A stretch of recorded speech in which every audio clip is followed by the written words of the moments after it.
урматтуу кыргыз элим, сиздерден жардам сурайбыз. Кайрымдуу элим, сиздердин жардамыңыздар менен Кудайым буйруса Алихан айыгып кетет. Балам айыгып кетишине жардам бериңиздер.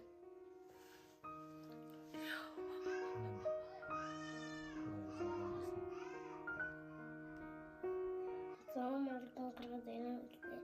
Manga jardam bo'ldi, men tenderlarni o'rotdim. Nachada akam ko'rib o'ynayotganda meni nachada keta turgan eshitdim, choy qaynab turgan ekan. Anamga o'sha o'ynayotgan optim tiyib, shunga tog'ilib ketdi. Төгүлгөндө кандай болуп кетти сенде? Раса ысыды. Ошонча жакшы комментарий жазып, апасы айтып атат, мына жылуу сөз дагы, жакшы сөзгө дагы муктаж болгон учур сааттар бар. Адам карайлап калганда ошол берген акчадан дагы артык боло турган жакшы сөз менен дем күч берип, буюрса баары жакшы болот деген илгери үмүт менен адам жашайбыз.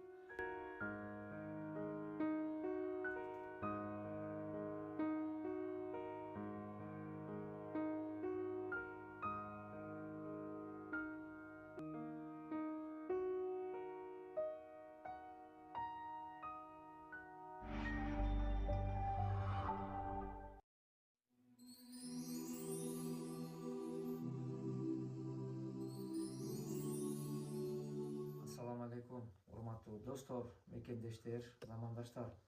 Азыр мен бул кичинекей биздин бөбөгүбүз Алихандын жанына келип отурам. Алихан бүгүнкү күндө 7 жашта. Алихан? Алихан 7де. Анан Алиханды ушундай бир күн, ошол каргашалуу күн болуп, үстүнө ушул жерде турган суу төгүлүп, кайнап жаткан суу. Сиз көрүп турган абалда бүгүн операция болуп, мына ушул сиз көрүп турган абалда экен биз көрүп турганча.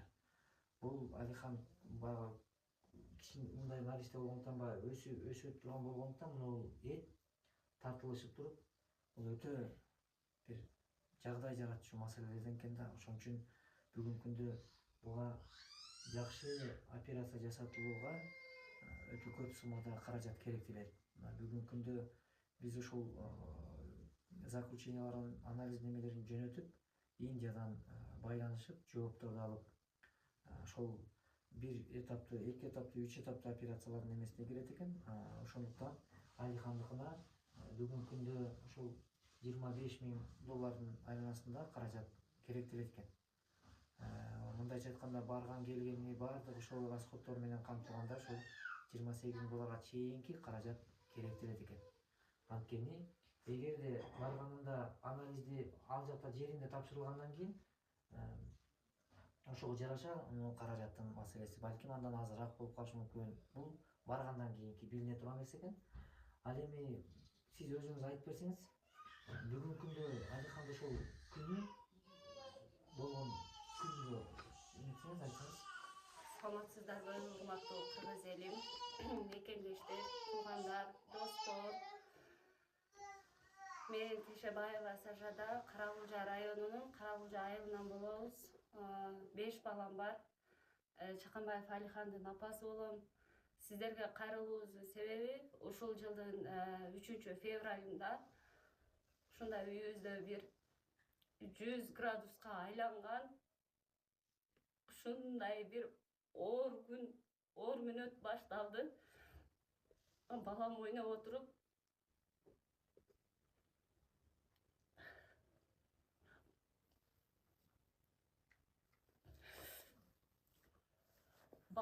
отуруп, плитага путу тийип, плита кошулуп аңтарылды. Үстүндө кайнап аткан чайнектеги суу балам үстүнө төгүлүп калды да.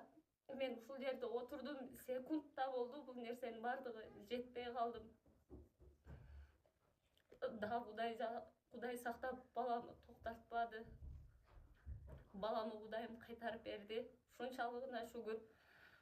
Биз дароо эле мына Карагулжанын больницасына алып бардык. Алып барганда 2,5 сааттай жардам көргөзүштү. Ал жерден бала оор экен, бизде мындай шарт жок деп, туура эле скорый менен Ошко больницага жеткирип беришти. Больницада баламы алып кирип кетишти.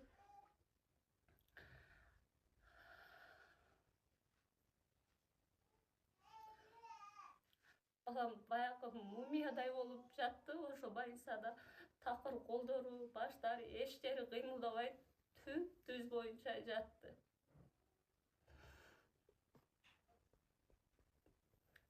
45% күйгөн, 3 степень АБ деди. Ал жерден 1,5 ай дарыландык. 2 жолу операция болду. 7 жолу наркоз алды.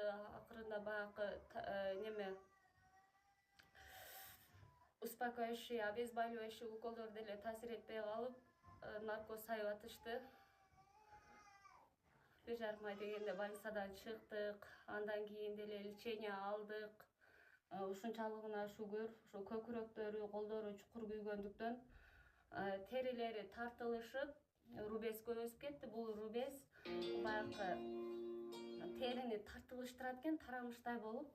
Балам ушундай акыбалга жетти да, колтуктары дагы жармашып калган. Буттарынан кожа алып, буларга чаптаган, бирок бул кожа өспөйт экен. Баламдын акыбалы азыркы тапта ушундай болуп турат. Сөөктөрү туура эмес өсүп баштаган, ички органдарында өзгөрүү болуп атат. Жүрөгү экенин билбейм, бирок мына жерим сайышып атат. Ийне сайып аткандай болуп атат апа дейт. Оор дем алат. Дем алуусу дагы кыйын болуп атат акыркы күндөрү. 15-20 күндөй болуп калды. Башымы бирок кысып аткандай болуп ооруп атат деп ыйлайт. Түнү дагы ыйлады. Не кылышыбызды билбей калабыз бул ыйлаганда. Ушундай болуп турат. Мына колдоруна да рубецтер өсүп кетип, колу жакшы бүгүлбөйт. Массажга алып барып атам, бирок массажга барганда жумшарып, кичинеден колдору бүгүлүп калат. Кайра эле дароо терлери тартылышып, ушул бүгүлсө бүгүлгөн боюнча калат, жазылса жазылган боюнча калат. Кол эми оозуна жетип калды. Дагы деле сол колу менен тамактанат. Сөөктөрү туура эмес өсүп, дагы ичи чыгып кеткен. Ошо сөөктөрү дагы уже туура эмес өсүп баштаптыр. Мүмкүн болушунча эртерээк операция жасаткыла деп атат. Болбосо ортопедический дагы лечение аласыңар дейт. Баламдын кулагынын тарсылдагы дагы жарылган, суу кирип кетип, бир гана көзү калган. Беттери Кудайга шүгүр жакшы, азыр жука күйгөндүктөн беттери кыйла жакшы. Мына ээктерине да рубецтер өсүп кеткен да, мынантипчи. Ушундай болуп атат. Бул рубец тартылыштыра берет экен. Мойну да кичине көтөрүлүп калды, бирок кайра эле массаждан кийин кайра эле мынантип териси тартылышып, бүкүрөйүп атат. Урматтуу кыргыз элим, сиздерден жардам сурайбыз, кайрымдуу элим. Сиздердин жардамыңыздар менен Кудайым буйруса Алихан айыгып кетет, балам айыгып кетишине жардам бериңиздер. Кудай жардам берсин.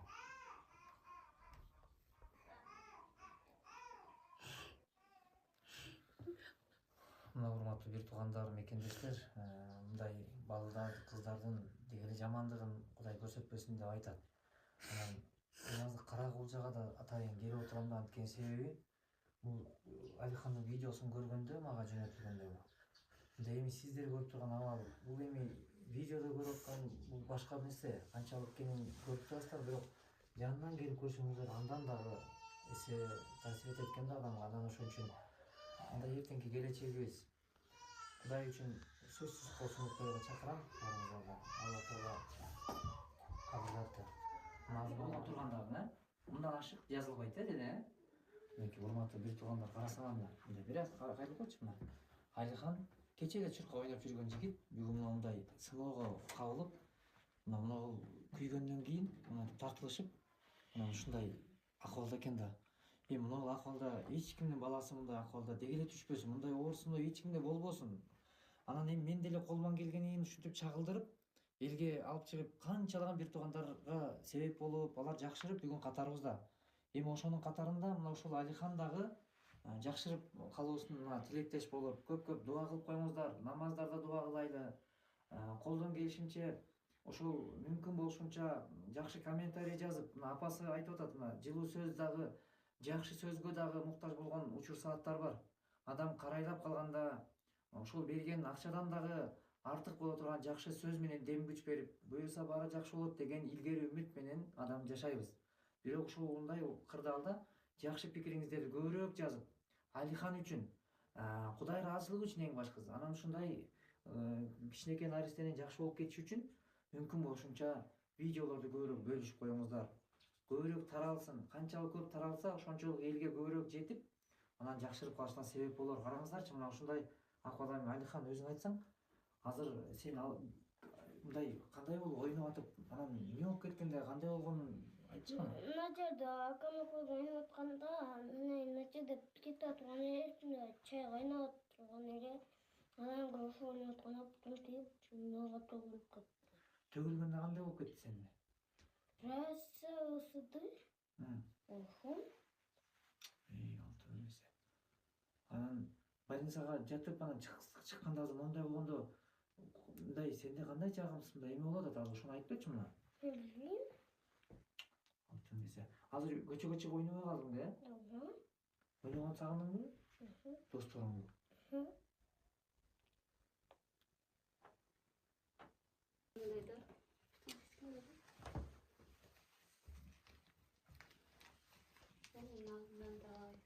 Мына кожуналардан кожа алганда, мындай мына карасаңыз. Бияктан кожа алган. Булардан кожа алган, мына буттарынан мынтип.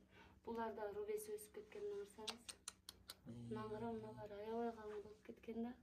Анан булар неме көбүрөөк туруп калса, ачышат, бутумду ачышып бийлейт. Мына жери тарсы, мына караң, турбасы да чукур. Мына колуна болгон ачылышы ушундай да. Мындай кылып, кичине колуң жака жай. Болгон жайган ушул азыр. Болду ушул. Алтын, Кудай жардам берсин. Ошо жүрөк жагы көбүрөөк күйүп калып дабаланычы. Мыналары да чукур күйүп калган.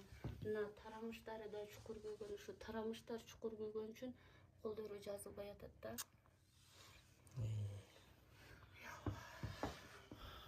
Мына койгон кожалар, булар чоюлбайт экен да, мертвый кожа болуп калат экен да баарыбызчы. Чоюлбайт экен, бул бала өсүп атканда мыналар чоюлбай, балам өсүп, терили, ошон үчүн баягы балам бүкүрөйүп атыптыр да. Анан ошо кан жакшы айланбай, балам организминде нарушение болуп атат. Ичи дагы көп катып баштады. Ичи дагы жашы чыкпай атат. Мындай акыбалда урматтуу достор, колдон келгенче элечи карап турбастан, чөнтөгүбүздө эгер 1000 сом болсо, Кудайдын берген ырыскысы берекелүү болсун, эгерде 1000 сомуңуз болсо, эч аянбай, ойлонбой, ушу көчөдө жашынакай басып туруп жүргөндүгүбүз үчүн, көзүбүздүн көрүп, көчөдө ошол айлананда мындай бир жакшы көрүп аткандыгыбыз үчүн, ошол мындай дем алып атканыбыз үчүн, Аллах Таала берип аткан неаматтарды биз колдонуп атканыбыз үчүн, мындай уктасак уйкубуз тынч болуп, жашынакай ишке барып, жумушубуз менен алек болуп жүргөн күндөрүнүн баардыгына шүгүр кылып, Аллах Таалага чексиз шүгүрлөрдү айтып, анан мындай акыбалда сөзсүз түрдө ошо 1000 сомдун 100 сомун бергенди эч аянбайлы. Эгерде чөнтөгүңүздө 10 000 сом болсо, ошону 1000 сомун бергенден аянбайлы. Урматтуу мекендештер, себеби садака балиядан сактайт деген. Анан мындай акыбалда сиз кол сунбасаңыз, кыргыз болуп туруп, мусулман болуп туруп, биз кол сунбасак, анда мындай акыбалда кайдыгер карай турган болсок, бул жигиттин эртеңки абалы кандай болот? Мындай бир келген өмүрдө ар бир инсан татыктуу жашаганга, жакшы жашаганга татыктуу. Анан бирок мындай акыбалда дагы бир бул чоңойгон сайын мунун акыбалы канчалык болот? Ошону бир эстен чыгарбасак. Мындай чын жүрөктөн мындай кайрылууда ошону анан мүмкүн болушунча көбүрөөк бөлүшүп, көбүрөөк бир кол сунуп коелучу. Бул Алихан Кудай буйрса эртең жигит болуп чоңоюп, жакшырып туруп, Кудай буйрса бул операция биздин Кыргызстанга караганда эми чет өлкөдө баягы күчтүү болгондуктан медицина өнүккөндүктөн бул жерде мындай бир жогорку деңгээлдеги жакшы операция жүргүзүлөт экен.